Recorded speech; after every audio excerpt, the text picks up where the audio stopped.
حضرت اویس کرنی رضی اللہ تعالیٰ عنہ، ہمارے صوفیاء میں ایک لفظ بولا جاتا ہے فقر بوذر، یعنی کچھ لوگ ایسے ہیں جو سیدنا ابو ذر غفاری رضی اللہ تعالیٰ عنہ کے طریقے پہ چلتے ہیں. ایک لفظ بولا جاتا ہے فقر بوذر. کچھ لوگ فقر بوذر کے قائل تھے، اسی مزاج کے قائل تھے حضرت سیدنا اویس کرنی رضی اللہ تعالیٰ. ان کے ذہن میں ایک بات بیٹھ گئی تھی کہ یار دینے والا اللہ ہے، دینے والا عزت بھی اللہ دے گا، رزق بھی اللہ دے گا. بلکہ امام غزالی رحمۃ اللہ علیہ نے تو حدیث لکھی ہے، آپ فرماتے ہیں کہ نبی پاک صلی اللہ علیہ وسلم نے فرمایا جس نے بندوں سے عزت تلاش کی رب اسے رسوا کر دے گا.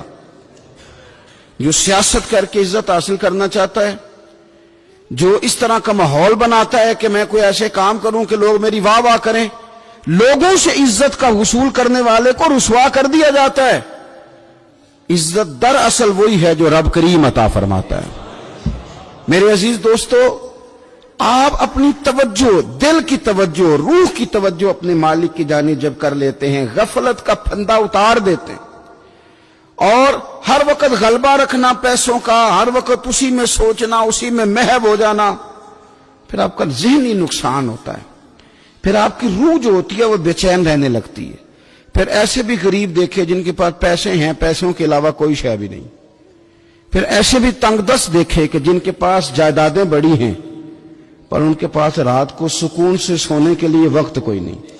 عزیز بھائی، حضرت اویس کرنی رضی اللہ تعالیٰ عنہ کی ملاقات ہو گئی حضرت حرم بن حیان کے ساتھ. یہ بھی تابعی ہیں. ہم تو خیر بڑی ساری باتیں سنتے ہیں تو نصیحت نہیں نہ حاصل کرتے. ویسے بھی یہ دور تقریریں کرنے، تقریریں سننے کا ہے. جو عمل کرنے والے لوگ تھے ان کا کیا طریقہ تھا کہ وہ ایک دو جملے کافی تھا. علم و بس کری وہ یار، وہ ایک کوئی حرفتے نہیں درکار. جملہ ایک بھی تیرے لیے کافی ہے، لیکن شرط یہ کہ تو عمل کا ارادہ رکھتا ہو، تیرا خیال ہو کہ عمل کرنا ہے. وہ لوگ نا مختصر سی باتیں کرتے، مختصر سی نصیحتیں کرتے، لیکن وہ عکس جلدی کرتے، اس میں سے اپنے لیے خیر جلدی تلاش کرتے. حضرت حرم بن حیان کی ملاقات ہوئی حضرت اویس کرنی رضی اللہ تعالیٰ عنہ کے ساتھ. تو حضرت حرم بن حیان کہتے ہیں میں نے عرض کی حضور میں کسی ملک میں جا کے رہنا چاہتا ہوں، کہیں سکونت اختیار کرنا چاہتا ہوں، یہاں سے ہجرت کرنا چاہتا ہوں، تو مجھے کوئی آپ مشورہ دے میں کہاں جاؤں. تو فرماتے ہیں کہ میں نے جب یہ سوال کیا تو حضرت اویس کرنی نے مجھے اشارہ دیا، فرمانے لگے ملک شام چلا جا. کہتے میں نے اگلا سوال کیا حضور وہاں جا کے کاروبار کیا کروں گا، رہوں گا کیسے، کھاؤں گا کہاں سے. تو فرماتے ہیں حضرت اویس کرنی نے رومال اٹھایا، کندھے پہ رکھا اور چلنے لگے. میں نے کہا حضور آپ نے سوال کا جواب ہی نہیں دیا. تو فرمانے لگے جس دل کو ابھی تک یہی یقین نہیں آیا کہ روزی کون دیتا ہے اسے میں نصیحت کیا کروں. میں تجھے نصیحت کروں جسے آج تک یہی نہیں پتا کہ روزی کون دیتا ہے.